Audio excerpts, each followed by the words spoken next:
Hello everyone, welcome back.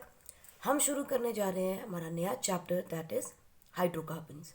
Organics में बच्चों हम सारी चीज़ों को एक एक ग्रुप में पढ़ने वाले हैं। जैसे हम पढ़ेंगे हाइड्रोकार्बन्स को, then we will start with our different functional groups like halo alkene, halo arene, then alcohol, phenol and ether हम एक साथ पढ़ेंगे। Aldehyde, ketone and the carboxylic acid and its derivative, उनको हम एक साथ एक चैप्टर में क्लब करेंगे। Then we will talk about nitro compounds, nitrogen compounds, जहाँ हम अमाइंस की बात करेंगे। सो डिफरेंट फंक्शनल ग्रुप्स को हम एक कह सकते हैं एक बंच में पढ़ने वाले हैं। सो सबसे पहले हम शुरू करने वाले हैं विथ कार्बोक्सिलिक हाइड्रोकार्बन्स। हाइड्रोकार्बन्स में बच्चों क्या क्या आते हैं आपके? Alkane, alkene and alkyne.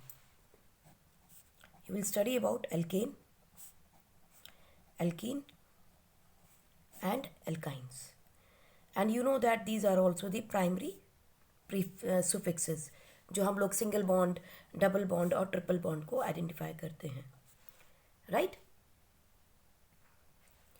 इन सभी रिएक्शंस को और इनकी प्रॉपर्टीज़ को क्या क्या चीज़ें देखेंगे यहाँ हम देखेंगे यहाँ पर इनकी क्लासिफिकेशन कैसे है, देन हम इनका नॉमेनक्लेचर देखेंगे, अगर आइसोमेरिज्म इनमें पॉसिबल है हम उसके बारे में बात करेंगे। Then we will talk about their preparation, their physical properties, and then will talk about their chemical properties,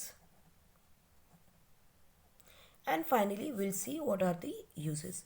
सो हर एक एल्केन, एल्कीन एंड एल्काइन का हमें ये सारी चीज़ें देखनी होंगी, ठीक है? तो चलिए शुरू करते हैं एल्केन, एल्कीन एंड एल्काइन, और इनके बारे में थोड़ा सा समझते हैं पहले कि किस तरह की रिएक्शंस सबसे ज़्यादा इनमें देखी जाती हैं, राइट? इन सब चीज़ों से भी ऊपर है जो हमें चीज़ें समझनी हैं। समझने के लिए हमें समझना है सबसे पहले यहाँ सब्स्टिट्यूशन रिएक्शन क्या है,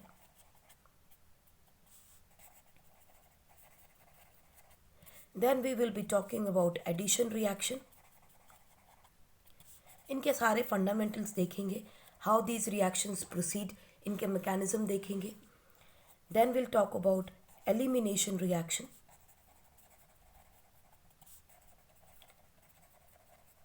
and finally will talk about rearrangement reaction. ये चार टाइप की रिएक्शन हमें समझनी ज़रूरी है टू अंडरस्टैंड हाइड्रोकार्बन्स। तो सबसे पहले हम शुरू करेंगे फ्रॉम सब्स्टिट्यूशन रिएक्शन। तो हेडिंग लगाते हैं हम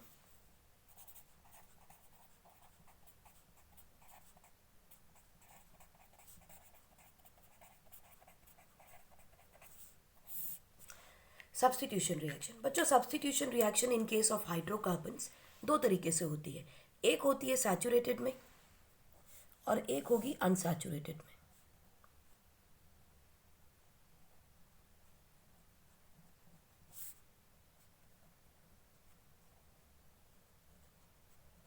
Unsaturated में we know we have alkenes and alkynes, और saturated में we have alkenes। तो सबसे पहले हम देखते हैं सैचुरेटेड हाइड्रोकार्बन्स के अंदर सब्स्टिट्यूशन रिएक्शन कैसे प्रोसीड करेगी। बच्चों एल्केन्स का जनरल फॉर्मूला क्या है? CnH2n+2, correct? Let's take an example. CH4, C2H6, C3H8, C4H10, these are what? Homologous series members, correct? इनकी कंडीशंस क्या हैं?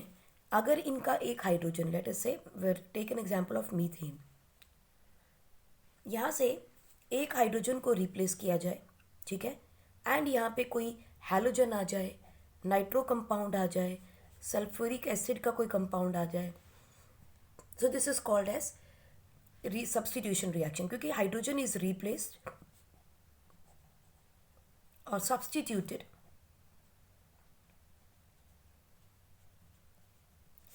by any halogen, nitro compound or sulfonic acid group। और according to this इनके नाम हो जाते हैं. This is called as halogenation. Correct?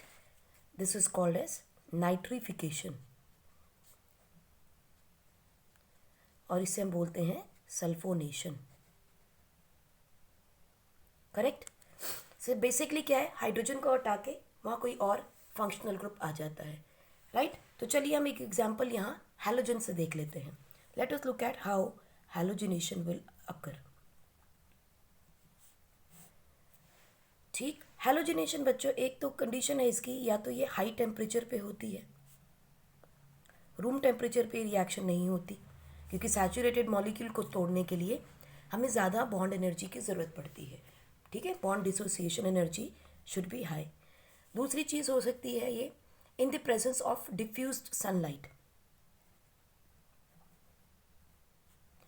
Diffused sunlight, या जिसे हम लोग यूजुअली अल्ट्रा वायलेट लाइट भी कह देते हैं, and it is mostly denoted by H new. ठीक है. ये दो कंडीशन में हैलोजिनेशन हो जाता है. यूजुअली जो छोटे एल्केन्स होते हैं, यानी मीथाइल ग्रुप, यानी 1 to 5 कार्बन के जो एल्केन्स होते हैं, वहाँ नाइट्रिफिकेशन और सल्फोनेशन देखा नहीं जाता. इसीलिए हमने एग्जाम्पल उठाया है हैलोजिनेशन का. तो यहाँ मार्क कर सकते हैं that lower alkanes usually do not show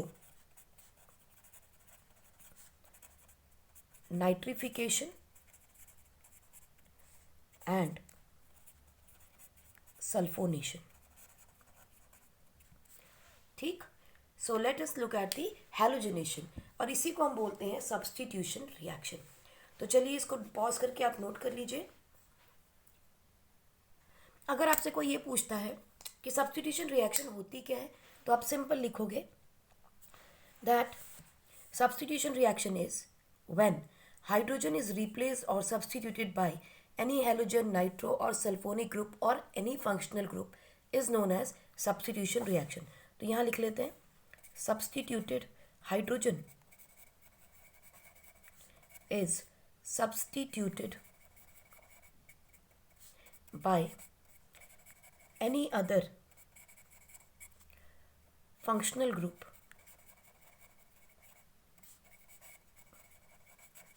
is called substitution reaction. ठीक. तो चलिए किसी लोअर एल्केन के अंदर हैलोजिनेशन करते हैं. Like we have methane. इसकी रिएक्शन जब आप क्लोरीन मॉलिक्यूल के साथ, यानी गैशियस मॉलिक्यूल के साथ in the presence of sunlight करते हैं, so what you will get CH3Cl plus HCl. How this is happening. देखिए ये था आपके पास कार्बन का. ठीक. इसमें आपने ऐड किया क्लोरीन. व्हाट इज हैपनिंग, ये हाइड्रोजन और क्लोरीन निकल गया, और ये क्लोरीन अटैक करेगा या ज्वाइन करेगा क्लोरीन के साथ. Will talk about the mechanism also how these things are existing. उसके बाद देखो, let us take this molecule again. इसकी रिएक्शन आपने फिर से क्लोरीन के साथ in the presence of sunlight कराई. अगेन एक हाइड्रोजन निकल जाएगा. You will get CH2Cl2 plus HCl. Correct. Further देखो, फिर से करा सकते हो विद Cl2 प्लस HNO. तो ये क्या है, CHCl3 प्लस HCl. इसका क्या नाम होता है, this is called as chloroform. Why chloroform. Chlorine is there, और फॉर्म का मतलब होता है 1 कार्बन. जब 3 कार्बन और एक हाइड्रोजन हो, कार्बन से एक कार्बन से कनेक्टेड हो, उसे हम बोलते हैं क्लोरोफॉर्म. और यूजुअली इसको और क्या बोलते हैं, this is called as trichloromethane. This is a common name. And what is the IUPAC name, ट्राइक्लोरोमीथेन.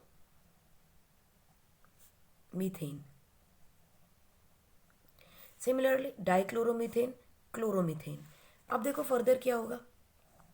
इसकी रिएक्शन आपने फिर से क्लोरीन के मॉलिक्यूल के साथ in the presence of sunlight कराई. Still there is 1 hydrogen, so CCl4 plus 1 more HCl. तो ध्यान से देखें, इस पूरी रिएक्शन को अगर समराइज करते हम, क्या बनेगा, CH4 plus Cl2 gives us HNO CCl4 plus HCl. How many molecules you can get? Balance कर सकते हैं. So 1 HCl, 2 HCl, 3 HCl, 4 HCl, 4 HCl निकले हैं. So definitely 4 यहाँ आएगा. 4 क्लोरीन यहाँ है, 4 क्लोरीन यहाँ है, 8 है, तो you'll put 4 over here. 4 2 is 8. So this is going to be the addition of all the 4 reactions. One step reaction करना हो तो ये रहेगा summary of this reaction. But ज़रूरी नहीं कि यहाँ तक आना है. This will depend how many chlorine molecules you have in the reaction. If chlorine is in excess तो आपको ये molecule मिलेगा, कार्बन टेट्राक्लोराइड, ठीक है, या टेट्राक्लोरोकार्बन मीथेन. और अगर कम है तो रिस्पेक्टिवली आपके पास जितने मॉलिक्यूल होंगे आपको मोनो सब्सटीट्यूटेड, डाई सब्सटीट्यूटेड, इसे हम कह सकते हैं mono substituted, this is di substituted, and this is tri-substituted.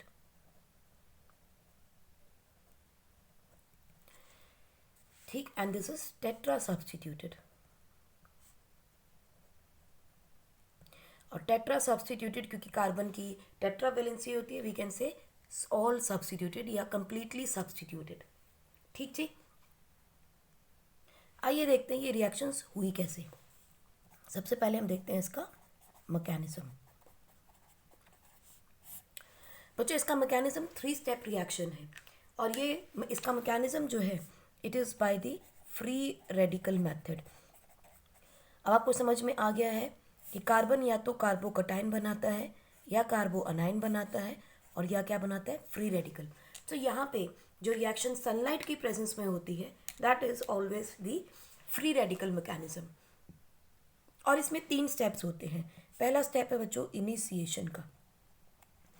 Initiation में क्या हो रहा है, जो रिएक्शन क्लोरीन मॉलिक्यूल कराने वाला है वहाँ एक होमोलिटिक क्लीवेज होती है क्लोरीन मॉलिक्यूल की. क्लोरीन मॉलिक्यूल है in the presence of sunlight undergoes homolytic cleavage. As a result ये क्या बनाएगा, 2 फ्री रेडिकल बना दिए इसने.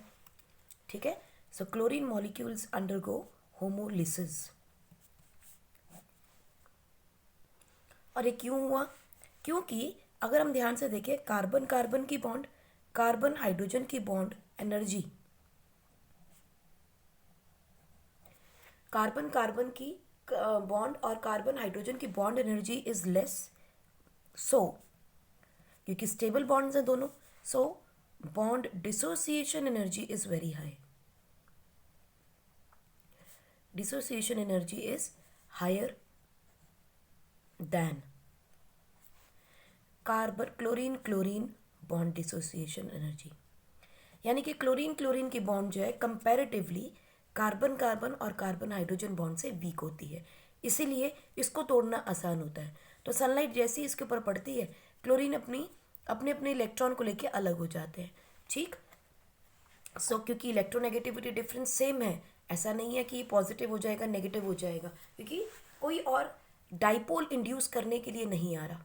देर is nothing which is going to induce any dipole कि भैया एक इलेक्ट्रॉन तुम ले जाओ, दोनों इलेक्ट्रॉन तुम ले जाओ और उसका इलेक्ट्रॉन भी खींच के ले जाओ. एज अ रिजल्ट यहाँ होमोलिटिक क्लीवेज होती है and they get free radicals of chlorine. Right, इसे हम बोलते हैं, कई बार जब ये रिएक्शन लिखते हैं फ्री रेडिकल बनता है तो यहाँ वैसे लिखने की ज़रूरत नहीं, because this is quite understood कि फ्री रेडिकल बने क्यों हैं. बट फिर भी कई बार यहाँ पर हम मैकेनिज्म समझाते हुए लिख देते हैं that there is a homolysis going on in chlorine molecule. This is the first step of this reaction. Number 2 क्या होगा, अभी ये फ्री रेडिकल बन गया. ठीक है, फ्री रेडिकल बनने के बाद it will propagate the reaction. So this is the propagation. Now this free radical comes to methane.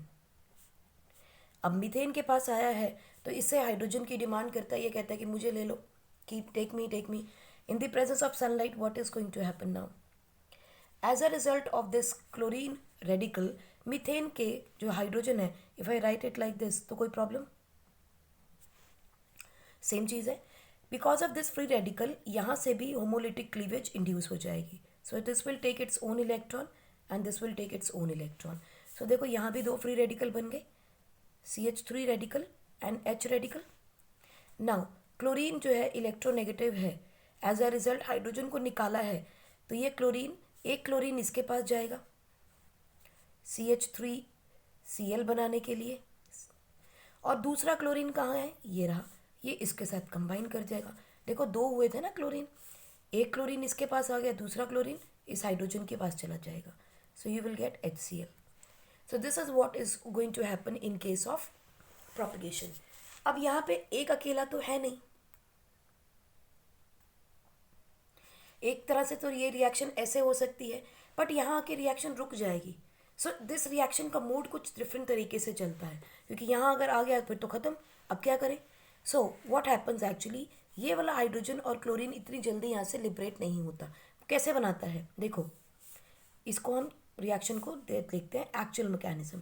So this is the actual mechanism. क्या होगा देखिए, आपके पास बना CH3 free radical plus chlorine का फ्री रेडिकल और एक हाइड्रोजन का फ्री रेडिकल. होगा क्या कि इन द प्रेजेंस ऑफ सनलाइट जब ये होमोलिसिस होगी तो पहले हाइड्रोजन और क्लोरीन की एफिनिटी ज़्यादा है. क्यों? क्लोरीन 17th ग्रुप का एलिमेंट है, हाइड्रोजन फर्स्ट ग्रुप का एलिमेंट है. फर्स्ट ग्रुप यानी S ब्लॉक और P ब्लॉक के एलिमेंट्स के अंदर स्ट्रॉन्ग फोर्स ऑफ इंटरेक्शन होती है बिकॉज ऑफ आयनिक चेंज. सो यहाँ पे हाइड्रोजन और क्लोरीन कंबाइन करेंगे और मिथाइल फ्री रेडिकल को छोड़ देंगे और एक HCl बनाएगा पहले. This is a first direction. तो एज अ रिजल्ट हम कह सकते हैं कि ये वाला रिएक्शन मैकेनिज्म इस तरीके से प्रोसीड नहीं होता. अक्सर जब स्टूडेंट्स करते हैं तो इस तरीके से रिएक्शन को प्रोसीड कर देते हैं, बट ये नहीं होता. होगा क्या, पहले एक HCl बनता है और एक फ्री रेडिकल बनता है. This is the correct mechanism for this reaction. आप पॉज करके नोट कर लें. अब दिमाग में आया होगा अभी ऐसा क्यों कि CH4 जो था जब क्लोरीन से फ्री रेडिकल से रिएक्ट किया in the presence of sunlight, तो इसने CH3 का फ्री रेडिकल बनाया पहले और फिर एक HCl क्यों बनाया? सीधा ही CH3Cl बना लेता. बच्चों अगर ये CH3Cl बनाता तो आपकी रिएक्शन वहीं रुक जाती, and it is a chain reaction, क्योंकि नाउ ये CH3Cl क्या करेगा, this is going to cause breaking और the homolysis of chlorine molecule. इस फ्री रेडिकल की वजह से अब ये टूटेंगे. तो देखो क्या मिलेगा आपको, CH3 प्लस एक Cl का फ्री रेडिकल, एक और फ्री रेडिकल. अब ये इस फ्री रेडिकल से कंबाइन कर जाएगा. सो हमें क्या मिलेगी, CH3Cl plus there is another free radical. Correct.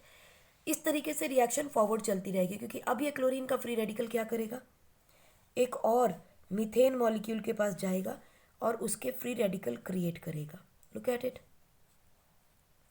ये दोनों फिर कंबाइन करेंगे और फिर क्या मिलेगा आपको, CH3 का फ्री रेडिकल और एक HCl निकल जाएगा. नाउ अगेन फ्री रेडिकल क्या करेगा, फिर क्लोरीन मॉलिक्यूल के साथ जुड़ जाएगा. So this is going to proceed this reaction.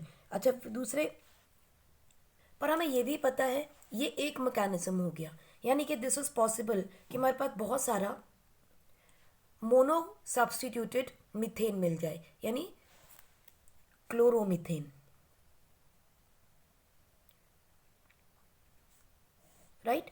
पर अब ये भी तो हो सकता था कि जब ये आपने रिएक्शन किया, मिथाइल बन गया, ठीक है, इसने दोबारा से क्लोरीन का क्लीवेज करा दिया, ठीक है, होमोलिसिस हो गया, ये क्या बनाएगा, अगेन CH3Cl बनाएगा और क्लोरीन का सब्स्टिट्यूट छोड़ दिया.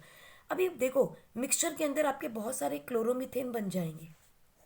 तो क्या ये भी तो पॉसिबल है कि ये वाला फ्री रेडिकल जो है फिर से इसी मिथाइल ग्रुप के साथ रिएक्ट कर जाए? तो देखिए क्या बनेगा, दोबारा इसके साथ रिएक्ट करेगा अगर इसके साथ क्लोरीन का फ्री रेडिकल, तो क्या कहेगा, ये कहेगा CH2HCl plus I have a free radical.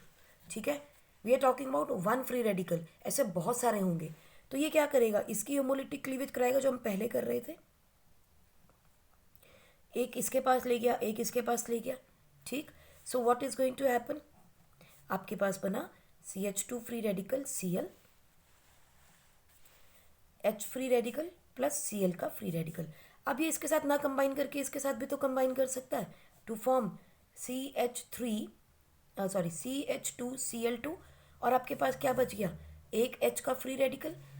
ठीक है, जिसकी वजह से आपके पास देखोगे क्लोरीन का जब दूसरा फ्री रेडिकल आएगा बिकॉज ऑफ सनलाइट, क्योंकि वो भी तो ब्रेकिंग डाउन हो ही रही है। देखो प्रोपिगेशन के टाइम जब आपने इनिशिएशन किया in the presence of sunlight, homolysis हुआ, तो एक फ्री रेडिकल बना, एक फ्री रेडिकल बना। नाउ इट इज़ पॉसिबल कि ये दोनों कंबाइन कर जाए and they will form HCl, एक फ्री रेडिकल फिर मिल गया, ये जाके दूसरे मॉलिक्यूल के साथ, लेट अस से इसी मॉलिक्यूल के साथ कंबाइन कर जाए, तो क्या होगा, दिस इज दी डाइक्लोरोमीथेन। तो हो सकता है ये फर्दर रिएक्शन कॉज करे and it is going to form trichloromethane plus one free radical and another chlorine का फ्री रेडिकल जो आया, ठीक, वो इसके साथ फिर कंबाइन कर गया एंड इसने फिर एक HCl दिया, again you get 1Cl positive, आपके पास एक Cl का फ्री रेडिकल आ गया, ये जाके फिर मान लो इस मॉलिक्यूल से कनेक्ट करता है, तो C, क्योंकि जब तक उसको H दिखता रहेगा वो उसके पीछे पड़ा ही रहेगा, तो देखिए Cl डॉट आ गया, अब क्या होगा, ये H और Cl निकल जाएगा, you will gate Cl3 plus HCl। अभी इसके पास तो कोई मॉलिक्यूल नहीं है, लेकिन आपके पास एक मिक्सचर मिल रहा है आपको, नेचर में एक मिक्सचर है, किस किस का मिक्सचर है, CH3Cl, CH2Cl2, CHCl3 and CCl4 का, CCl4 का। अब देखो CCl4 के ऊपर तो दोबारा क्लोरीन रिएक्ट नहीं करेगा, लेकिन आपके पास मिक्सचर में जब ये तीनों पड़े रहेंगे जब तक, तब तक ये रिएक्शन होता रहेगा, it will continue to go on, ठीक है। लेकिन फिर रुकेगा कहाँ, यहाँ आता है आपका तीसरा step which is called as propagation. तो पहले एक बार इसको रिव्यू कर लें। प्रोपिगेशन का मतलब होता है कि taking reaction in forward direction, reaction in forward direction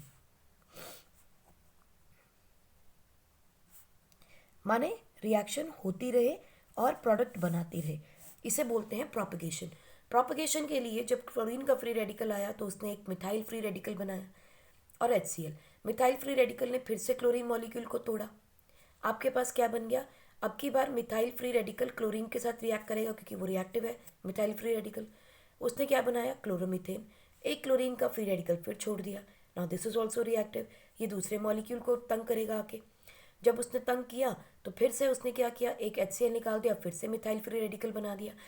अब ये मिथाइल फ्री रेडिकल या तो क्लोरीन फ्री रेडिकल के साथ कनेक्ट कर सकता है अगेन, ठीक है, या फिर क्या करेगा, मिथाइल फ्री रेडिकल या तो सिंपल मीथेन के साथ रिएक्ट करे और फिर से यही बनाता रहे। जब मिक्सचर के अंदर बहुत सारे क्लोरोमीथेन आ जाएंगे तो क्लोरीन फ्री रेडिकल फिर से सब्स्टिट्यूशन कॉज कर सकता है, क्योंकि अब इसके पास दो दो रिएक्टेंट्स हैं, रिएजेंट्स हैं, सबस्ट्रेट्स हैं, एक तो CH4 है, एक CH3Cl है, अभी मिक्सचर में दोनों हैं, दोनों के साथ रिएक्शन हो सकती है। ग्रेजुअली जब इसने डाइक्लोरो बना दिया तो इसके पास देखो एक और सब्स्टिट्यूएंट आ गया, एक सबस्ट्रेट और आ गया डाइक्लोरो, तो इसके ऊपर भी रिएक्शन हो सकती है, इन तीनों पे रिएक्शन हो सकती है, बट वंस CCl4 बन गया इस पे रिएक्शन नहीं होगी because there is no hydrogen available for substitution, ठीक है, नो हाइड्रोजन इज देयर, तो वहाँ पे रिएक्शन नहीं होगी और CCl4 बनने के बाद ये रिएक्शन रुक जाएगी। लेकिन सिर्फ CCl4 के ऊपर बनने के बाद रिएक्शन रुके ऐसा तो नहीं हो सकता, हो सकता है हमें चाहिए ना हो CCl4, आई नीड क्लोरोफॉर्म, मुझे क्लोरोफॉर्म तक ही रिएक्शन कंडक्ट करनी है, फिर क्या करेंगे, राइट, तो उसके लिए यूज़ करते हैं word termination of this reaction. So आप पॉज करके पहले इसको नोट कर लें फिर आगे चलते हैं। बच्चों अब टर्मिनेशन कब होगी, या तो कोई रिएक्टेंट ख़त्म हो जाएगा या रिएजेंट ख़त्म हो जाए तभी रिएक्शन रुक सकती है, ठीक है।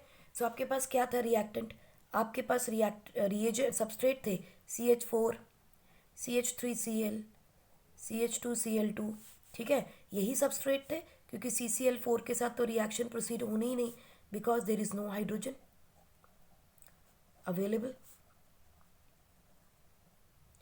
दूसरा क्या है, आपके पास या तो ये सबस्ट्रेट या फिर क्लोरीन, दोनों में से कोई एक चीज़ खत्म हो जाए तो रिएक्शन रुक जाएगी, ठीक है। तो देखो क्या क्या हो सकते हैं, जब इससे रिएक्शन हो रही थी तो आपके पास क्या क्या पॉसिबल प्रोडक्ट बने थे।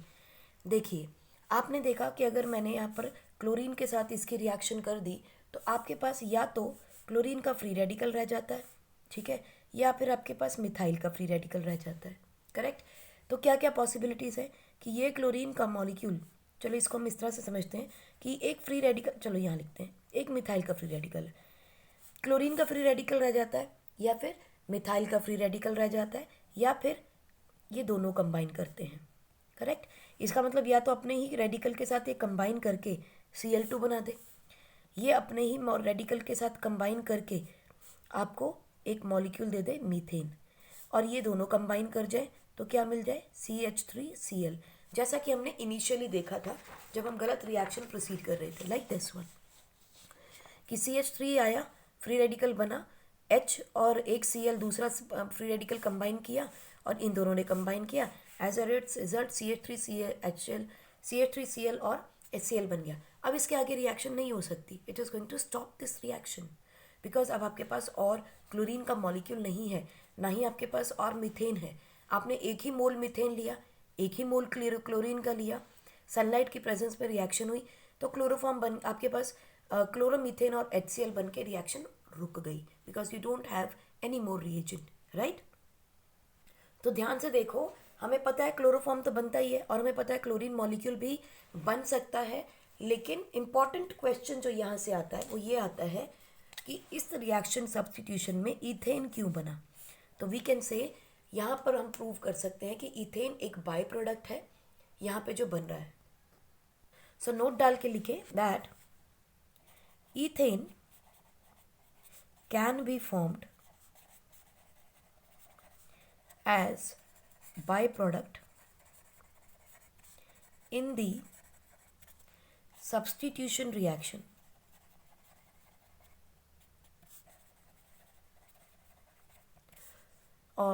जिसे हम लिखते हैं हैलोजिनेशन, और हैलोजिनेशन में भी हम किसकी बात कर रहे हैं, क्लोरीन की बात कर रहे हैं यहाँ पे, तो लिख सकते हैं क्लोरीनेशन, ठीक। सो methane can be formed as a byproduct in substitution reaction, which is the halogenation of or the chlorination of methane. So question आता है कि इथेन क्यों बनता है, तो आप लिख सकते हो it is a by product because of the free radical mechanism, that's it. अब इसमें क्वेश्चन आता है बच्चों, एक और क्वेश्चन क्या है, क्वेश्चन है what is the reactivity order of halogens, that is fluorine, chlorine, bromine and iodine in substitution reaction with alkanes.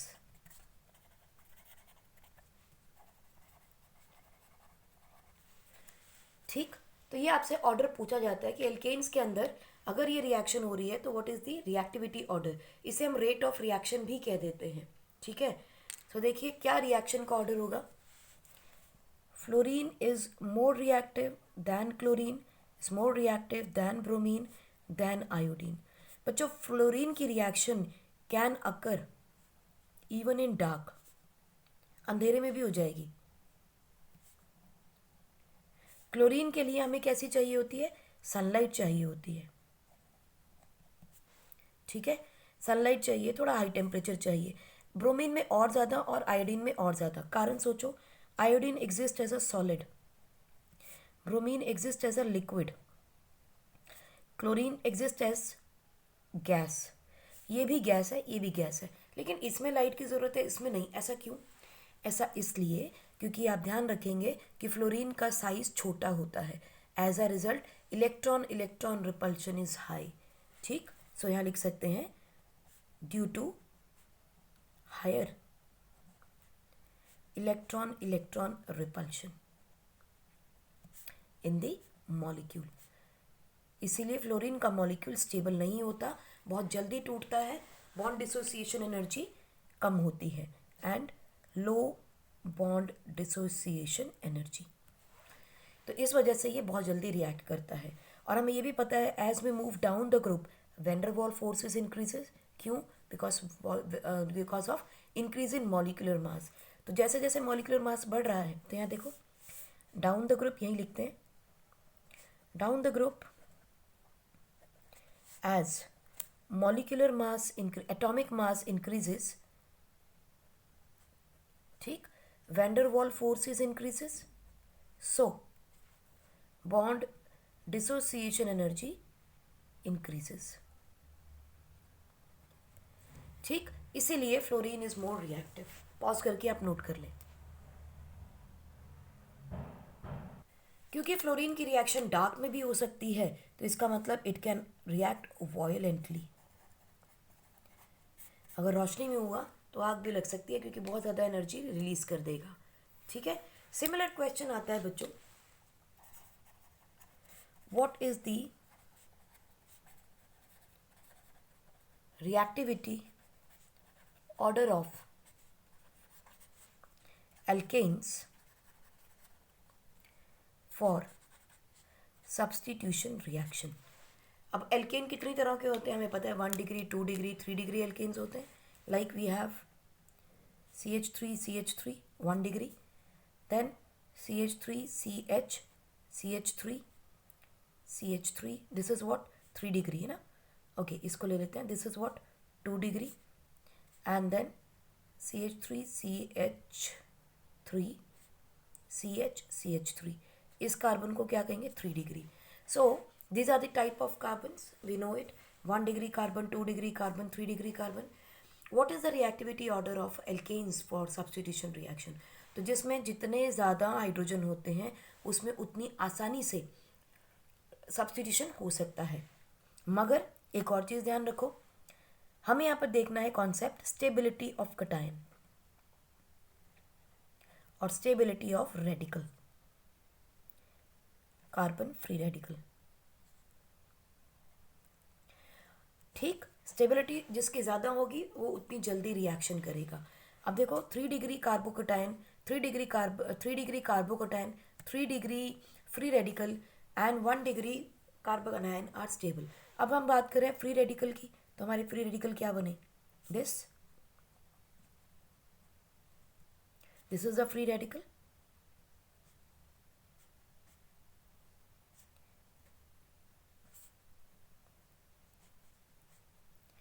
तो ज़रा सोच के देखो कौन सा फ्री रेडिकल ज़्यादा स्टेबल होता है।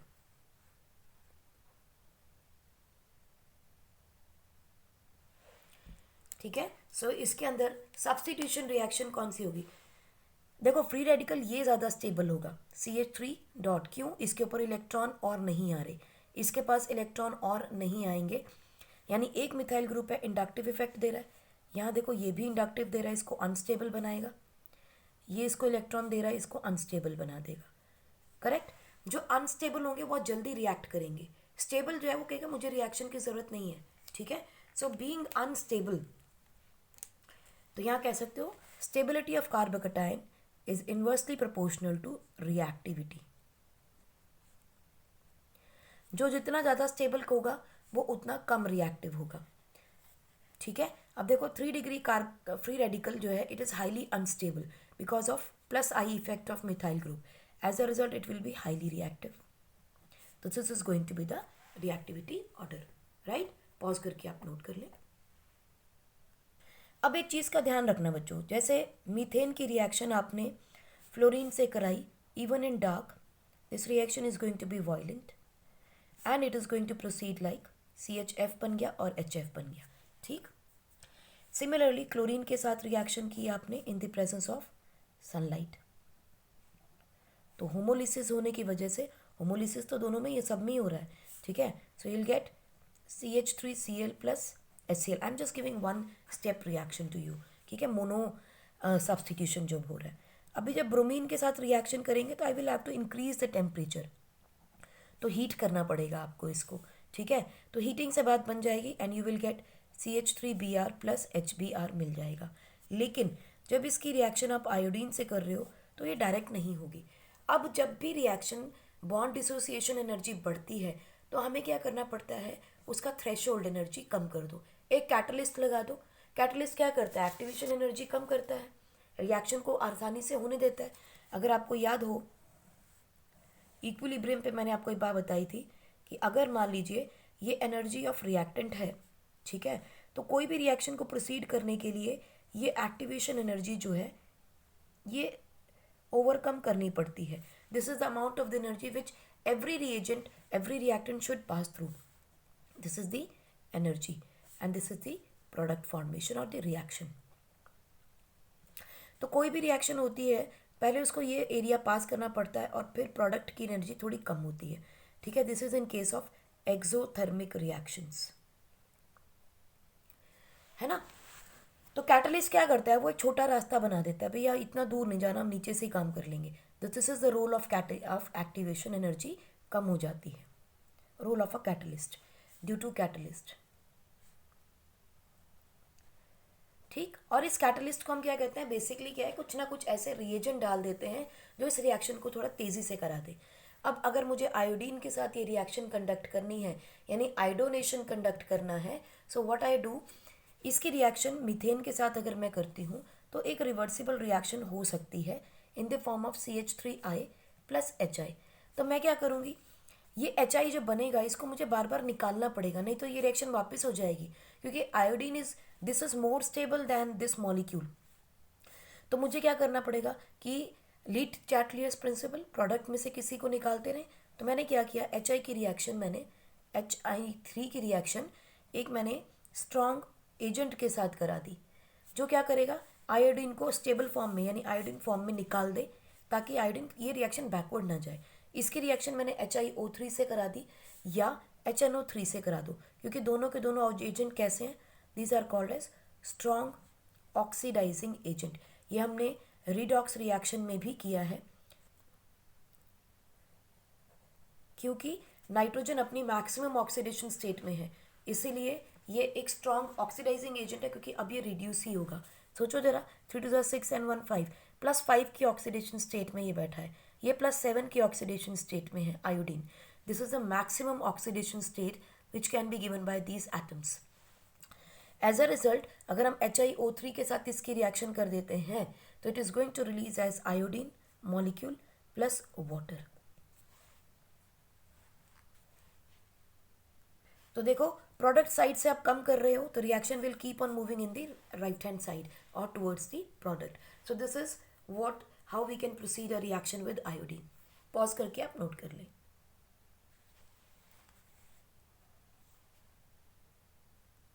अब हम बात करते हैं अनसैचुरेटेड हाइड्रोकार्बन्स के बीच में.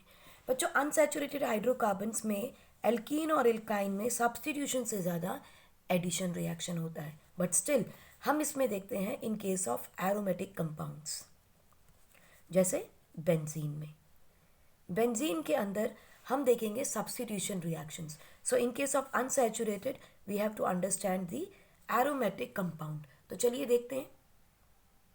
अब क्योंकि ये एल्कीन और एल्काइन से बनते हैं, हमने देखा था कि जब हम एक डबल बॉन्ड होती है तो एक रिंग बनती है, एक ट्रिपल बॉन्ड होती है तो 2 रिंग बन सकती हैं, या एक ही रिंग में एक डबल बॉन्ड आ सकती है. सो इसका मतलब ये हुआ कि they are unsaturated hydrocarbon. For example, popular example is of benzene. ध्यान से देखो, एक रिंग है, इसका मतलब एक डबल बॉन्ड तो होगा ही, फिर एक double bond, 2 double bond, 3 double bond, यानी 4 डबल बॉन्ड्स हैं यहाँ पर, यानी it is an unsaturated hydrocarbon. बच्चों, इस केस में अब ज़रूरी नहीं कि सिर्फ बेंजीन के और बहुत सारे सब्स्टिट्यूएंट्स होते हैं, जैसे आपने एनिलिन देखा था, एनिजॉल देखा, मिथॉक्सीमीथेन, बेंजीन अमाइन, क्लोरोमीथेन, क्लोरोबेंजीन, इन सब में भी सब्स्टिट्यूशन रिएक्शन होती है. अगेन कॉन्सेप्ट वही है that hydrogen is substituted with halogens, nitro compound यानी नाइट्रो ग्रुप, सल्फर यानी सल्फोनिक एसिड ग्रुप. नाम वही है इनके भी. इसे क्या बोलते हैं हम, हैलोजिनेशन. इसे हम बोलते हैं नाइट्रिफिकेशन, और इसको हम क्या बोलेंगे, सल्फोनेशन. बट यहाँ पे खाली यही नहीं है, यहाँ पे कई बार अल्काइल ग्रुप भी आ जाते हैं. तो बच्चों ध्यान रखना, जब अल्काइल ग्रुप भी आ जाए तो उसका नाम क्या हो जाएगा, अल्काइलेशन. करेक्ट. यहाँ हम 2 तरह की खास रिएक्शन देखेंगे. In case of halogenation and alkylation हम यहाँ पढ़ेंगे एक reaction which is called as Friedel-Crafts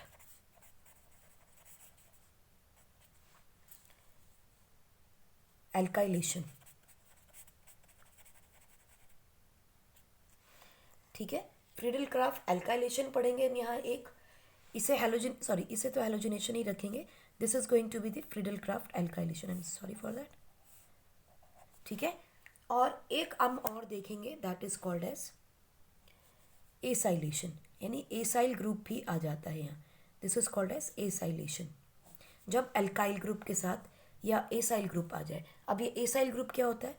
C+O Cl, this is called as acyl group. जब ये सब्स्टिट्यूएंट हो जाए तब भी होता है, इसको भी क्या कहते हैं? Friedel-Crafts acylation. ठीक, कुछ खास रिएक्शंस हैं जो यहाँ हमने देखनी है सब्स्टिट्यूशन में।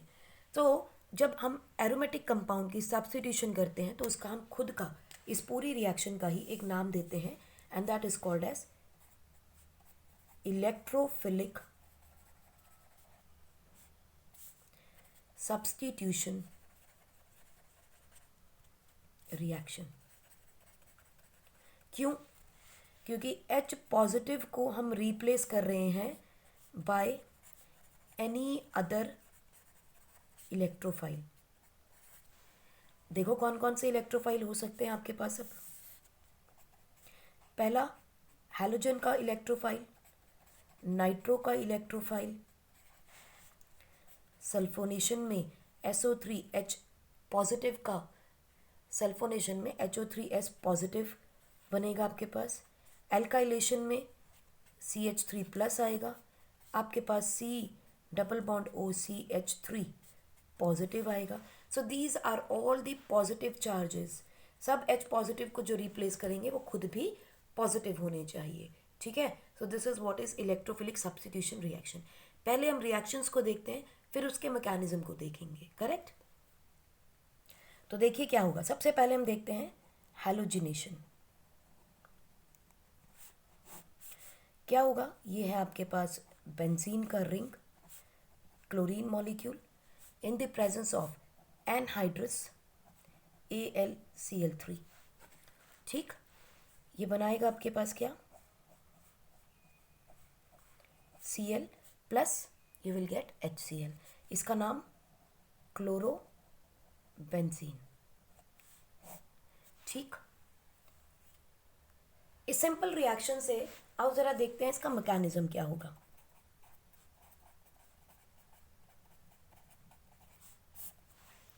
मैकेनिज्म में बच्चों इसके 3 स्टेप्स हमारे पास आएंगे। सबसे पहला स्टेप होगा generation of the electrophile. Number 2, formation of carbocation intermediate. अभी सभी स्टेप्स देखेंगे। और लास्ट हमारे पास होगा removal of proton from the carbocation intermediate. ठीक, सो पहला क्या है? Generation of electrophile. दूसरा, फॉर्मेशन ऑफ कार्बोकटायन इंटरमीडिएट। और तीसरा स्टेप आपके पास होगा removal of proton from carbocation intermediate. तो चलिए हैलोजिनेशन के केस में हम समझते हैं पहले कि क्या होने वाला है। सबसे पहला स्टेप क्या है? Generation of electrophile. बच्चों यहाँ पे क्या होगा? आपके पास है क्लोरीन का मॉलिक्यूल, मैं ऐसे लिख लूँ, और इसकी रिएक्शन हमने की AlCl3 के साथ। हमें पता है AlCl3 क्या है? एक लुईस एसिड है। It would like to gain electrons. ठीक, एज अ रिजल्ट अब ये क्या चाहता है? अपना ऑक्टेट पूरा करना चाहता है, जिसकी वजह से यहाँ पे it will lead to heterolytic cleavage of chlorine molecule. तो जब इसका हेट्रोलिटिक क्लीवेज होगा सो हमें क्या मिलेगा? देखो ये इलेक्ट्रॉन पिक कर लेगा, इसके पास नेगेटिव चार्ज, इसके पास पॉजिटिव चार्ज। सो हमारे पास क्या मिल गया,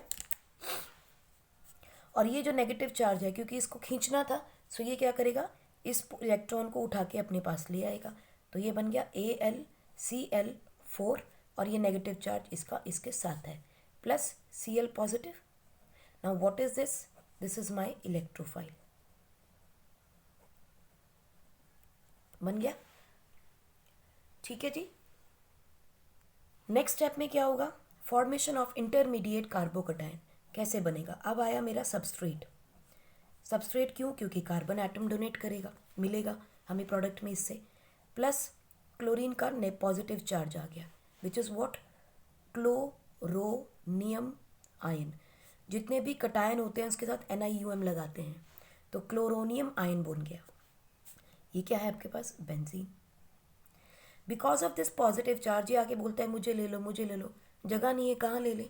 अब इसकी वजह से यहाँ पर पोलैरिटी जनरेट हो जाएगी, ये वाले पाई बॉन्ड के इलेक्ट्रॉन उठेंगे और किसी एक कार्बन पे पहुँच गए, कोई भी हो सकता है, तो इसके ऊपर नेगेटिव चार्ज क्रिएट कर दिया,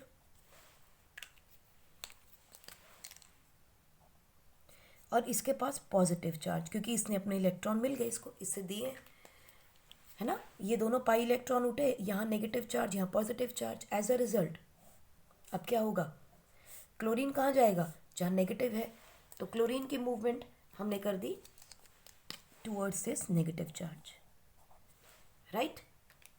तो देखिए क्या बना, ये दोनों बॉन्ड एज इट इज, ये बॉन्ड टूट गई, यहाँ पॉजिटिव चार्ज और इसके ऊपर एक क्लोरीन, करेक्ट। ध्यान से देखो, क्लोरीन यहाँ आ गया और हाइड्रोजन इसके पास अभी भी है, हर एक के पास एक एक हाइड्रोजन है, तो हाइड्रोजन यहाँ भी है और हाइड्रोजन यहाँ भी है, सब जगह हाइड्रोजन है, बॉन्ड टूटा है खाली, ठीक है। Now this is an intermediate कार्बोकटाइन। अब ध्यान से देखो, इस इंटरमीडिएट कार्बोकटाइन के अंदर एरोमेटाइजेशन नहीं रहा क्योंकि alternate double bond single bond नहीं आई, राइट। और ध्यान से देखना, ये वाला कार्बन कैसा हो गया, sp3 हाइब्रिडाइज्ड, करेक्ट। और ये वाला कार्बन क्या है, sp2 sp2 sp2 sp2 sp2। तो इसका मतलब तीनों सारे 6 के 6 अगर sp2 होते तो ये एरोमेटिक कंपाउंड होता, अभी इसने it has lost it's aromaticity, है ना। और इसे हम बोलते हैं एरीनियम आयन और बेंजीनियम आयन भी कह सकते हैं, ठीक है। लेकिन ये आयन जो है it is not the stable compound, इसको स्टेबल होने के लिए इसको रेजोनेंस शो करनी पड़ेगी। रेजोनेंस के लिए क्या होता है, अब यहाँ पॉजिटिव चार्ज है तो इलेक्ट्रॉन इसकी तरफ मूव करना चाहिए, यहाँ पॉजिटिव चार्ज, ये इलेक्ट्रॉन यहाँ मूव करेगा, इस पर पॉजिटिव चार्ज, अब इसके आगे मूवमेंट नहीं है। इसका मतलब अगर मैं इसका स्ट्रक्चर ड्रॉ करने की कोशिश करूँ तो ये बनेगा कुछ इस तरीके से। देखो ये बॉन्ड यहाँ मूव किया तो ये बॉन्ड यहाँ आ गया, इसका चार्ज ठीक हो गया तो ये पॉजिटिव चार्ज हो गया, यहाँ एज इट इज़ Cl लगा हुआ है और ये बॉन्ड ऐसे है। फिर से करोगे तो क्या होगा, ये इलेक्ट्रॉन इसके पास आ जाएगा, तो यहाँ बॉन्ड एज इट इज़, यहाँ बॉन्ड एज इट इज़, ये पॉजिटिव चार्ज और इसके ऊपर Cl और H। अब ये चार्ज मूव नहीं करेगा, करेक्ट। इसका मतलब इसका स्ट्रक्चर कैसा हुआ, इनकम्प्लीट रिंग, बस रिंग ऐसे ही रह गई, करेक्ट। यानी कि this molecule is not aromatic anymore, ठीक। So arenium ion loses its aromatic character, correct, and it is not stable because of delocalization of this molecule ion। ये वाले इलेक्ट्रॉन्स अब delocalize नहीं रहे, ठीक है, अब यहाँ पे localized हो गए हैं because of localization, क्योंकि ये फिक्स हो गए। अब मुझे क्या चाहिए, एरोमेटिक कंपाउंड के लिए ज़रूरी है कि ये भी sp2 हो। sp2 बनाने के लिए क्या करें, देखो अब आता है number 3, that is the removal of proton.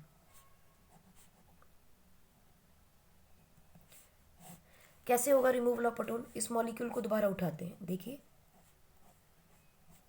ये है पॉजिटिव चार्ज और इसके पास यहाँ हाइड्रोजन, ये बॉन्ड एज इट इज़, ये रहा क्लोरीन और ये रहा हाइड्रोजन, ठीक है जी। मुझे इस कार्बन को sp2 में कन्वर्ट करना है, ये sp3 है, तो what is going to happen. अब भूलना मत, इस सारे स्ट्रक्चर के अंदर, इस सारे सॉल्यूशन में ये भी पड़ा है अभी, ठीक है, उसको नहीं भूलना। सो यहाँ क्या होगा, अभी मेरे यहाँ लिख लेते हैं कि हमारे पास AlCl4 नेगेटिव पड़ा है, it is there in the molecule. अब इसकी वजह से क्या होगा कि आपके यहाँ से जो हाइड्रोजन एटम है, ये वाला जो हाइड्रोजन एटम है, it has to move out, क्योंकि ये क्या है, AlCl4 नेगेटिव। अभी ये negative charge species, it want to be neutral, तो ये क्या करेगी, अटैक करेगी किसके ऊपर, इस प्रोटॉन के ऊपर, इससे ये मांगेगी। ये हाइड्रोजन निकलेगा, कैसे निकलेगा, ये अपने इलेक्ट्रॉन्स कहाँ छोड़ के जाएगा, इस बॉन्ड के पास, और H पॉजिटिव की फॉर्म में बाहर आ जाएगा।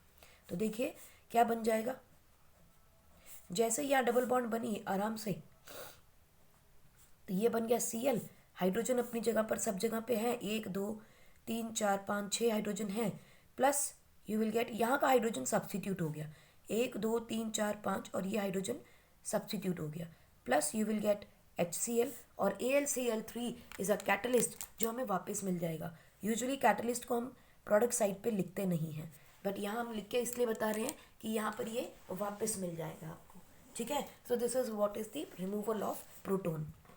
तो ध्यान से देखिए मैकेनिज्म में क्या हुआ, सबसे पहले इलेक्ट्रोफाइल का जनरेशन हुआ by using a Lewis acid, ठीक। उसके बाद इलेक्ट्रोफाइल ने आपके बेंजीन रिंग को अटैक किया और वहाँ में आप सब्स्टिट्यूशन ले लिया बाय द रिमूवल। कैसे है, this is the electromeric effect, chlorine is causing the move formation of cation and anion, क्योंकि ये इलेक्ट्रोफाइल है, it is causing plus E effect, chlorine वहाँ जा रहा है जहाँ पे इलेक्ट्रॉन का शिफ्ट हुआ है, ठीक है। अब उसके बाद क्या होगा, टू रिगाइन इट्स एरोमेटिसिटी, तो ये क्या करेगा, प्रोटॉन को रिमूवल कर देगा, रुका इसका रिमूवल करेगा, so it will gain it aromatic character, regains its aromatic character, ठीक। यहाँ आके ये सब्स्टिट्यूशन कंप्लीट होता है, यू गॉट इट। चलिए अगर समझ में आ गया पॉज करके नोट कीजिए, and we will try this in nitrification and sulphonation also. आइए देखते हैं हम लोग नाइट्रिफिकेशन। बहुत इंपॉर्टेंट रिएक्शंस हैं, +2 में भी काम आती हैं, ऑर्गेनिक केमिस्ट्री की जान है ये रिएक्शंस। तो ये रहा आपका बेंजीन रिंग। स्टेप, हम पहले रिएक्शन देख लेते हैं। बेंजीन रिंग की रिएक्शन आपने की concentrated HNO3 and concentrated sulphuric acid के साथ, सो यू गेट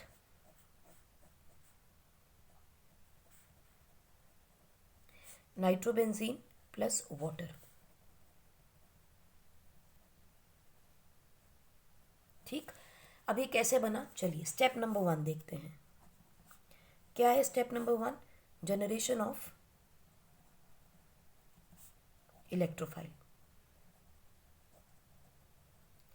और हमें पता है जब इलेक्ट्रोफाइल जनरेट होता है तो वो इस रिएजेंट से होता है, सबस्ट्रेट का कोई रोल नहीं है, ठीक। तो देखिए आपके पास है H2SO4, अगर H2SO4 को मैं कुछ इस तरीके से लिख लूँ तो that would not be a problem, H2SO4, ठीक। प्लस इसके अंदर एडिशन कर रहे हैं हम HONO2 की, ठीक है जी। HNO2 को, HNO3 को हमने स्प्लिट करके लिख लिया है।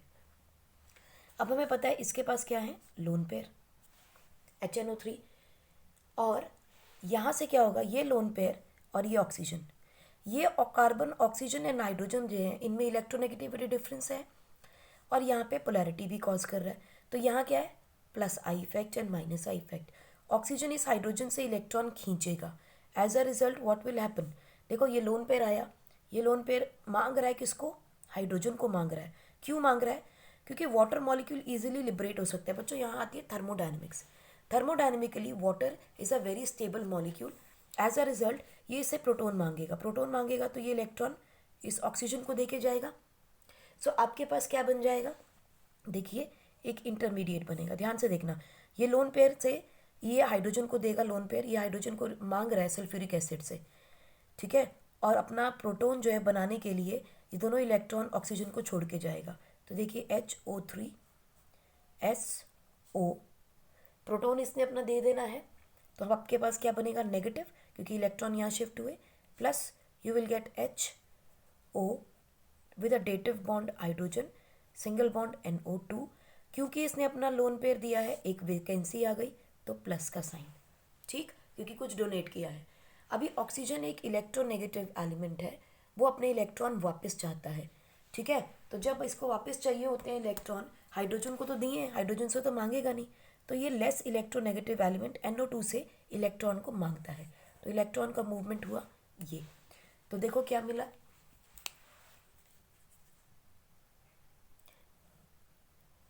ठीक है, NO2 ने ले लिया, इसका चार्ज न्यूट्रलाइज हो गया, तो आपके पास क्या बन गया, HO3SO नेगेटिव प्लस वाटर, क्योंकि इसने इलेक्ट्रॉन ले लिए, न्यूट्रल हो गया, इसने इलेक्ट्रॉन दिया तो इसके ऊपर पॉजिटिव चार्ज आ जाएगा, तो देखो NO2 पॉजिटिव। ये है आपका इलेक्ट्रोफाइल।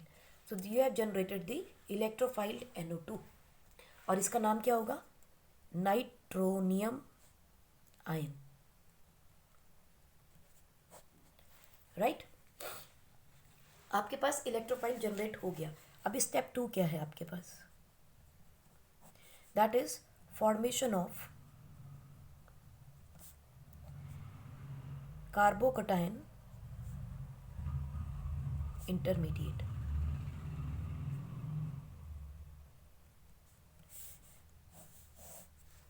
राइट। तो देखिए क्या बना, कार्बोकटाइन इंटरमीडिएट कैसे बनेगा, ये रही आपकी बेंजीन रिंग जो कि आपका सबस्ट्रेट है, इसके साथ आया कनेक्ट होने के लिए NO2। मैं इन सब के ऊपर आपको हाइड्रोजन शो करती हूँ क्योंकि इसी का सब्स्टिट्यूशन होना है। तो ध्यान से देखो, 1 2 3 सिग्मा बॉन्ड्स हैं, so it is sp2 hybridized, all carbons are sp2 hybridized. ये क्या है, एक इलेक्ट्रोफाइल, इसको कह रहा है मुझे ले लो, मुझे ले लो। एज अ रिजल्ट क्या होगा, ये जो पाई इलेक्ट्रॉन्स हैं they will move to one of the carbons, ठीक है। तो देखिए, जैसे ही इसके ऊपर नेगेटिव चार्ज, इसके ऊपर पॉजिटिव चार्ज बना, NO2 ने अटैक किया। This is the plus E effect, क्योंकि NO2 उस जगह जा रहा है जहाँ इलेक्ट्रॉन मूव किए हैं। तो देखो, अब मैं हाइड्रोजन्स नहीं लगाऊंगी बिकॉज आप समझ गए हैं।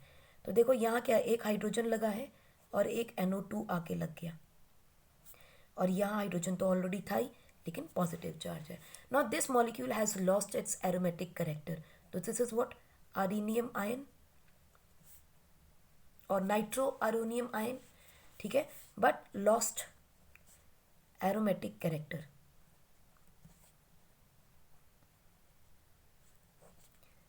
And is not stable arenium ion. So step 3 में क्या करेंगे हम, we will call removal of proton. अब इस रिमूवल ऑफ प्रोटोन के लिए मुझे क्या चाहिए, मुझे चाहिए HSO3 नेगेटिव आयन। देखो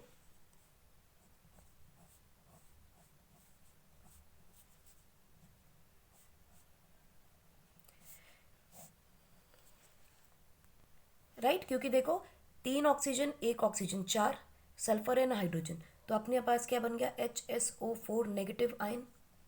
इसको अपना प्रोटोन वापस चाहिए टू फॉर्म H2SO4, क्योंकि ये कैटलिस्ट है। तो ये प्रोटोन क्या करेगा, अपने इलेक्ट्रॉन्स को डोनेट करके जाएगा, क्योंकि यहाँ क्या था, यहाँ था पॉजिटिव साइन, ठीक। तो देखिए क्या बनाया इसने, और खुद कैसे निकलेगा, H पॉजिटिव की फॉर्म में, और ये H पॉजिटिव किससे कनेक्ट करेगा, इस मॉलिक्यूल के साथ। तो ये आ गया मेरा एरोमेटिक कंपाउंड वापस, this is NO2 plus H2SO4 वापस मिल गया। So do you get your nitro benzene, correct. Pause करके नोट कर लें। सिमिलरली देखते हैं बच्चों सल्फोनेशन। सल्फोनेशन के लिए हमें क्या चाहिए था, सल्फ्यूरिक एसिड। अब इसके हमें ज़्यादा डिटेल मैकेनिज्म्स हमें देखने की ज़रूरत नहीं पड़ेगी, बिकॉज अब हम समझ गए हैं हाउ नाइट्रिफिकेशन जनरेशन हो रही है, क्या हो रहा है। सो ये है आपका बेंजीन रिंग, और इसकी रिएक्शन हमने की है H2SO4 कॉन्सेंट्रेटेड के साथ, which is called as fuming sulphuric acid, ठीक। और इसको हमने हीट कर दिया, तो हमें क्या मिलेगा यहाँ पे, you will gate SO3H plus you will get water. एक एक चीज़ का ध्यान रखना बच्चों, fuming sulphuric acid is actually oleum, और ओलियम का फॉर्मूला होता है H2S2O7। ठीक है, तो यहाँ कॉन्सेंट्रेटेड सल्फ्यूरिक एसिड के लिए कई बार बुक्स में SO3 साथ में लिख देते हैं। Actually the reaction can be conducted directly by oleum, ये देखिए, बाय H2S2O7 डायरेक्टली। लेकिन क्योंकि सल्फोनेशन करनी है, कंपाउंड बनाना कई बार मुश्किल लगता है, इसलिए सल्फ्यूरिक एसिड के साथ SO3 लिख के बता देते हैं। सो SO3H प्लस H2O, आप चाहो तो बैलेंस करके देख सकते हैं। There will be 2 molecules of this. Benzene sulphonic acid के 2 मॉलिक्यूल मिलेंगे।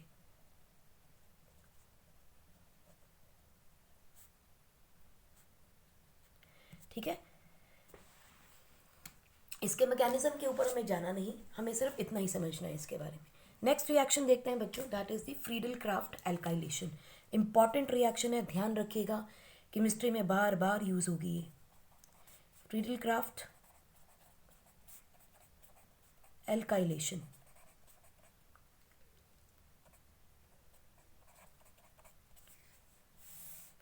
फ्रीडल क्राफ्ट एल्काइलेशन रिएक्शन में बच्चों कुछ खास नहीं, हमने सिंपल एक रिएक्शन कंडक्ट करना है, दैट बेंजीन इज, अगर डेफिनेशन आ जाए इसका तो हम क्या लिखोगे, benzene is treated with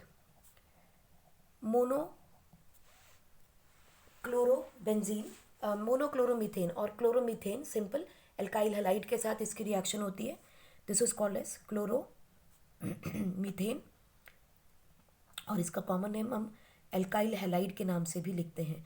alkyl halide का मतलब क्लोरोमीथेन इसका IUPAC नेम है, और methyl chloride is the common name. This is the common name, this is the IUPAC nomenclature. इसकी रिएक्शन आपने की इन the presence of AlCl3 anhydrous. जब भी AlCl3 मिले तो समझ जाइए इस Cl को लेके चोरी करके भाग जाएगा, तो आपके पास क्या बनेगा, AlCl4 नेगेटिव। तो देखो कटायन क्या बना आपके पास, CH3 पॉजिटिव, क्योंकि ये इलेक्ट्रॉन देगा, ये नेगेटिव बनेगा, ये पॉजिटिव बनेगा। Because of this there will be an electromeric effect, इस पे नेगेटिव, इस पे पॉजिटिव। सो यहाँ CH3 लग जाएगा, और वापस प्रोटॉन लिबरेट होगा तो वो HCl बना देगा, और AlCl3 एज इट इज रह गया। तो this is what you get, and the name is toluene और मिथाइल बेंजीन। अभी toluene is the common name and methyl benzene is IUPAC nomenclature, right? This is what is Friedel Crafts alkylation. आप कोई भी alkyl group use कर सकते हैं। Let us take CH3 CH2 Cl in the presence of anhydrous AlCl3, तो हमें क्या मिलेगा, यहाँ पर भी CH2 CH3 plus HCl. I hope you understand how the carbocation has been formed. देखिए CH3Cl था, उसके साथ AlCl3 को लगाया। Okay wait a minute, look at this one, यहाँ ClCl के साथ AlCl3 था, अब यहाँ सोचिए CH3 लगा दिया, CH3 एंड Cl दोनों कंबाइन करेंगे, AlCl4 बनेगा, Cl पॉजिटिव की जगह क्या बन जाएगा, CH3 प्लस, बस इतना ही चेंज होगा। So you should know the formation of electrophile, अगर आपको आती है तो आसान है। चलिए मैं फिर भी एक बार बता देती हूँ, CH3Cl है, इसकी रिएक्शन हमने की एनहाइड्रस AlCl3 से, जो कि लुईस एसिड है। This Lewis acid will cause the electromeric effect, इसके ऊपर नेगेटिव चार्ज, इसके ऊपर positive charge. This electrophile nucleophile और AlCl3 Cl will be taken by AlCl3, ठीक है, plus you will gate CH3 plus. Now this is my electrophile, ये electrophile benzene ring के साथ रिएक्ट करना चाहता है, जिसकी वजह से प्रोटॉन का इलेक्ट्रॉन का शिफ्ट होगा, this will be formed, plus your CH3 plus will come, ये कनेक्ट करेगा इसके साथ अटैक करके, ये आ गया आपके पास एक इंटरमीडिएट कार्बोकटाइन, ठीक, इसके ऊपर पॉजिटिव चार्ज है। सो अब देखो AlCl4 को वापस यहीं पर लाते हैं। अब क्या होगा, ये जो H है, CH3H है, ये sp3 हाइब्रिडाइज हो गया। एरोमेटिक करेक्टर को वापस लाने के लिए इसको भी sp2 बनना ज़रूरी है, तो ये अपने दोनों इलेक्ट्रॉन्स इस रिंग को दे के जाएगा, एरोमेटिक रिंग वापस मिल गई with substitution of methyl group, plus जो HCl है वो निकल जाएगा क्योंकि ये Cl देगा और ये H positive as an H positive निकलता है। तो you'll get लिबरेशन ऑफ, यहाँ AlCl3 वापस आ जाएगी और HCl मिल जाएगा। So this is my step number 1, step number 2 and step number 3। 3 step की रिएक्शन है आपकी फ्रीडल क्राफ्ट एल्काइलेशन। पॉज करके नोट कर लें। सिमिलरली मान लेते हैं अपने पास है बेंजीन,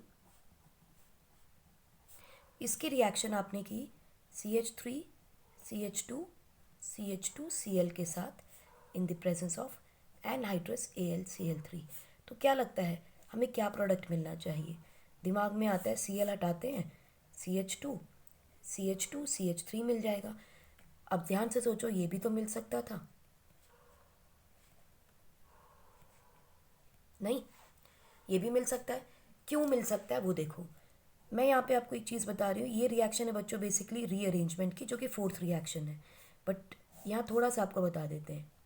AlCl3 है, ये कॉज करेगा इलेक्ट्रोमेरिक इफेक्ट और ये लेके चला जाएगा AlCl3, तो आपको मिलेगा क्या CH3 CH2 plus you will gate AlCl4 negative, right.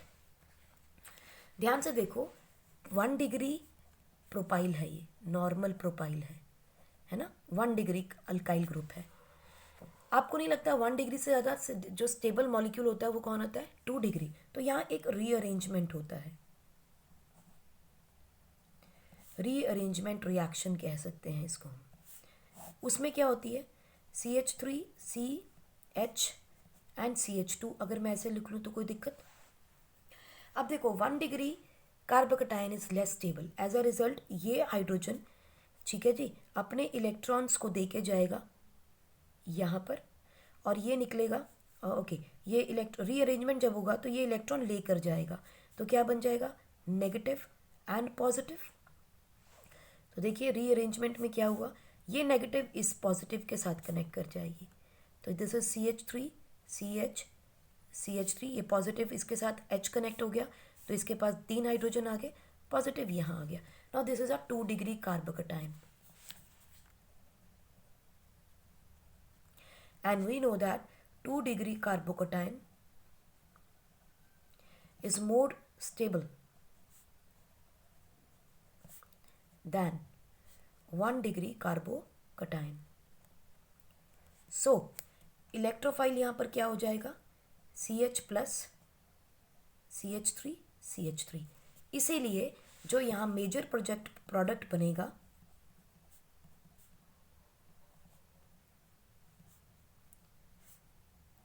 in the presence of AlCl4 negative, this will be isopropyl benzene, right? Isopropyl benzene is the common name. IUPAC nomenclature क्या देंगे? 1 phenyl 1 methyl ethane, 1 methyl 1 phenyl ethane.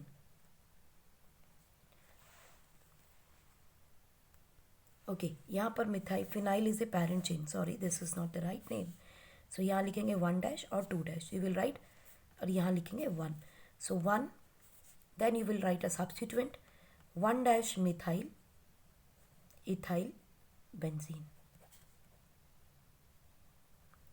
This is going to be the IUPAC nomenclature, correct. Pause करके note कर ले. Now if we have excess of electrophile, then multiple substitutions occur.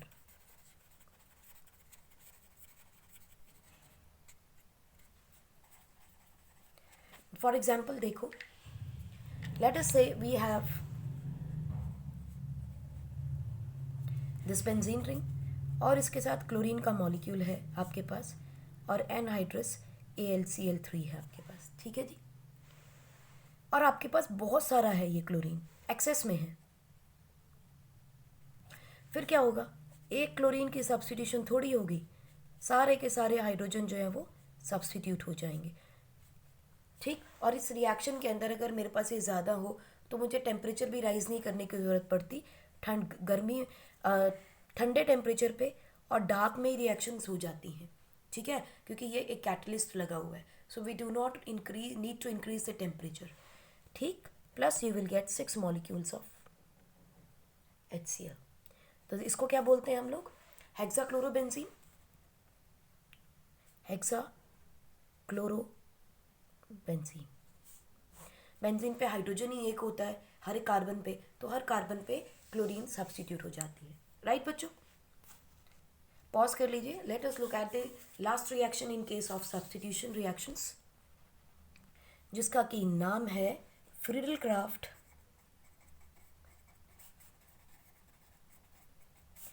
Acylation reaction. Friedel Crafts acylation reaction, कुछ भी नहीं, हमारा reagent बदलने वाला है, बाकी रिएक्शन सब सेम रहने वाली है। इसकी रिएक्शन हम करते हैं बच्चों एसिटाइल क्लोराइड के साथ। This is what, acetyl chloride. ठीक, in the presence of again anhydrous AlCl3। क्यों, लुईस एसिड है, क्लोरीन को लेके जा सकता है। ठीक है, सो रिएक्शन में क्या बना मेरे पास, प्लस HCl। देखिए इसका मैकेनिज्म फटाफट से देखते हैं। Step number 1 that is generation of electrophile. तो उसमें क्या करेंगे, CH3C double bond OCl plus anhydrous AlCl3, पहले इनकी रिएक्शन होगी। तो क्या होगा, बिकॉज ऑफ AlCl3 यहाँ पे मूवमेंट ऑफ इलेक्ट्रॉन क्यों होगी, ये गया क्लोरीन लेके, ये गया प्लस इलेक्ट्रॉन, क्योंकि इलेक्ट्रोफिलिक रिएक्शंस हो रही है इलेक्ट्रोमेरिक इफेक्ट की वजह से, और ये क्लोरीन लेके जाएगा AlCl3 बिकॉज बस लुईस एसिड है। So you will gate CH3C double bond O plus plus you will gate AlCl4 negative. Electrophile generate हो गया।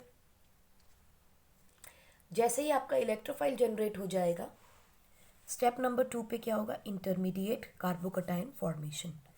तो देखो ये रही आपकी बेंजीन रिंग, इसकी रिएक्शन की आपने इस एसिटाइल अनाइन के साथ, आयन के साथ, in the presence of obviously AlCl4 negative. ये क्या करेगा, इलेक्ट्रॉन का ट्रांसफर कराएगा, अगेन इलेक्ट्रोमेरिक इफेक्ट। कैसा electromeric effect, plus electromeric effect. Attacking region वहां जा रहा है जहां इलेक्ट्रॉन मूव कर रहे हैं, तो आपके पास ये बॉन्ड यहाँ पे C डबल बॉन्ड OCH3 लग गया और ये पॉजिटिव का चार्ज आ गया, इसके पास हाइड्रोजन है अभी। Now step number 3 is the removal of proton. तो देखिए आर्नियम आयन से हम प्रोटॉन को निकाल देंगे, तो ये बनेगा आपके पास आपका desired product. To gain its aromaticity it is going to lose this hydrogen, ये हाइड्रोजन बाहर आएगी एज एन H पॉजिटिव, तो आपको क्या मिल जाएगा, क्योंकि ये इलेक्ट्रॉन यहाँ शिफ्ट करके जाएगा, तो वापस डबल बॉन्ड मिल गई, C double bond OCH3 plus HCl will be gained, और AlCl3 आपको वापस मिल जाएगा एज अ रिएजेंट। ठीक, so this is what is called as acylation. Acylation cause करने का एक तरीका और है, वो क्या है, हमने यहाँ पर एसिटाइल क्लोराइड लिया है, ठीक है, अब रिएजेंट हम दूसरा ले लेते हैं, बाकी सब चीज़ें सेम रहेंगी। देखिए इन the presence of CH3C double bond O C double bond OCH3, इसका नाम होता है बच्चों एसिटिक एनहाइड्राइड। ठीक, again in the presence of anhydride AlCl3, इसकी वजह से क्या होगा, ये वाली बॉन्ड को ये तोड़ देगा, इस पे नेगेटिव चार्ज आएगा, ये AlCl3 लेकर चला जाएगा। ठीक, तो हमें क्या मिला, चलिए हम यहाँ पे सिर्फ इस रिएजेंट की बात करते हैं पहले, CH3C double bond O plus plus you will gate AlCl3 O C double bond O CH3 negative. ठीक जी, और ये कंबाइन करेगा आपके इस बेंजीन रिंग के साथ to form our desired product, that is the acylation of the benzene ring. और इसका नाम क्या है बच्चों? This is called as acetophenone.